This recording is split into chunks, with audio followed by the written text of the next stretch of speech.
వెండి వస్తువులు 91.6 కేడిఎం బంగారు ఆభరణాల నిలయం Varsha jewellers latest designs bridal collections ఇక్కడ లభించును. Tower 2 Ganj road Karimnagar. రెండో రౌండ్ వచ్చేసరికి కూడా బీజేపీ అభ్యర్థి అంజిరెడ్డి దూసుకెళ్తున్నారు. రెండో రౌండ్లోనూ తన ఆధిక్యను ప్రదర్శిస్తూ ముందుకెళ్తున్నాడు. రెండో రౌండ్లో 1492 ఆధిక్యంలో ఉన్నారు. ప్రస్తుతం నాతో బీజేపీ అభ్యర్థి చిన్నమేల అంజిరెడ్డి ఉన్నారు. సార్ వార్త మేడం సార్ చెప్పండి, రెండో రౌండ్లోనూ మీద ఆధిక్యం ఉంది. ఇంకా ఎలా ఉండబోతుంది ఇంకా మీద అకౌంట్? మేము ఆల్రెడీ బూతులు చూసినాం. ప్రతి బూత్లో మేమే ప్లస్లో ఉన్నాం. అది క్లబ్ చేస్తే ఇంచుమించుగా అది 1600 కావచ్చు, 1500 కావచ్చు, 1800 కావచ్చు. 100% థర్డ్ రౌండ్లో కూడా మేమే మెజార్టీ వస్తాం. దాంట్లో ఇబ్బంది ఏం లేదు. మోదీ గారు ఏదైతే ఇన్కమ్ ట్యాక్స్ వేవర్ పెట్టిన తర్వాత గవర్నమెంట్ టీచర్స్ ఉన్న నిన్ననే గెలిపేయడం జరిగింది. వాళ్ళందరూ గంపగుత్తగా మాకు ఓట్లేస్తారు. ఈ పార్టీ ఆ పార్టీ అని కాదు. ప్రతి ఒక్కరు బెనిఫిట్ 1,00,000 నుంచి 1,50,000.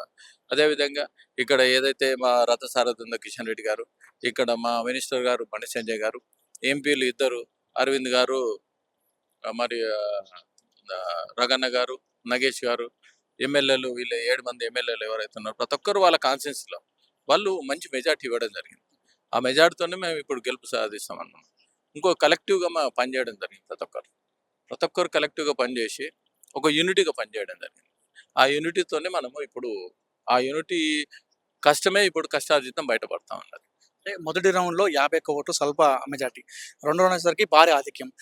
ఇలానే కొనసాగుతుందా ఈ మెజార్టీ అనేది? ఇంకా స్వల్పంగా వస్తుందండి? లేదు భారీ మెజార్టీ. అప్పుడు ఏమైందంటే పెద్దపల్లి దిక్కు ఇక్కడ చెన్నూరు, వెల్లంపల్లి అక్కడ కొద్దిగా మెజార్టీ మాకు తగ్గింది.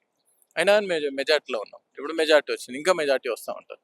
ఇంకా రాను నిజామాబాద్, ఆదిలాబాద్, కరీంనగర్, మెదక్ ఇవన్నీ పోతే ఇంకా మెజార్టీ వస్తాం. దానికి అభ్యంతరమే లేదు. 100% మేము విన్ అవుతాం. అంటే హోరాహోరీగా బీజేపీ వర్సెస్ కాంగ్రెస్ ఉండబోతుందా, లేదంటే ఇందులో బీఎస్పీ కూడా ఆడే అవకాశం ఉంటుంది మిగతా రౌండ్లో? బీఎస్పీ 6,000 మెజార్టీ తక్కువ ఉంది. బీఎస్పీ హోరాహోరీ లేనేలేదు. బీఎస్పీ ఎక్కడ లేదు. ఓన్లీ కాంగ్రెస్ వస్తూ ఉన్నది. బీఎస్పీ అనేది కనిపిస్తలేదు. మీరు చూసారు కదా, 6,000 వెనుకంజలో ఉన్నారు. సెకండ్ కాంగ్రెస్ ఉంది. దాన్ని బట్టి ఆలోచన చేసుకోవాలి. ఈ ట్రెండ్ ప్రకారం మొత్తం ఎంత మెజార్టీ వస్తాం చూడాలి అది. ఎందుకంటే ఇది మెజార్టీతో దీంట్లో సంబంధం ఉండదు. దీంట్లో సంబంధం ఉండదు. ఓన్లీ ఏంటంటే 50% దాటిన తర్వాత ఒక్క ఓటు వేసినా కానీ వాళ్ళు గెలుపు అనేది వస్తుంది. కొన్ని చెల్లని ఓట్లు ఉన్నాయి, అవన్నీ తీసేసిన తర్వాత నడుస్తాం. గెలుపు మాత్రం 100%. సో ఇది మొత్తానికి బీజేపీ అభ్యర్థి చెప్తున్నటువంటి పరిస్థితి. మొదటి రౌండ్లో స్వల్ప ఆధిక్యం ఎందుకు వచ్చిందంటే అది పెద్దపల్లి సైడ్లో మాకు తక్కువ వచ్చినాయి. మిగతా ఏరియాలో కూడా మేము పుంజుకుంటున్నాము. సెకండ్లో ఏ విధంగా అయితే 1492 ఆధిక్యం వచ్చిందో మిగతా రౌండ్లో కూడా ఇదే ఆధిక్యంతో ముందుకెళ్తాము. అదేవిధంగా చూసుకుంటే ఇందులో కాంగ్రెస్ వర్సెస్ బీజేపీ మాత్రమే ఉంటుంది అన్నట్టుగా పోటీలో చెప్తున్నారు. బీఎస్పీ ఇప్పటికీ 6,000 ఓట్ల వెనుకంజలో ఉంది. సో ఈ పోటీలోకి రాలేదు.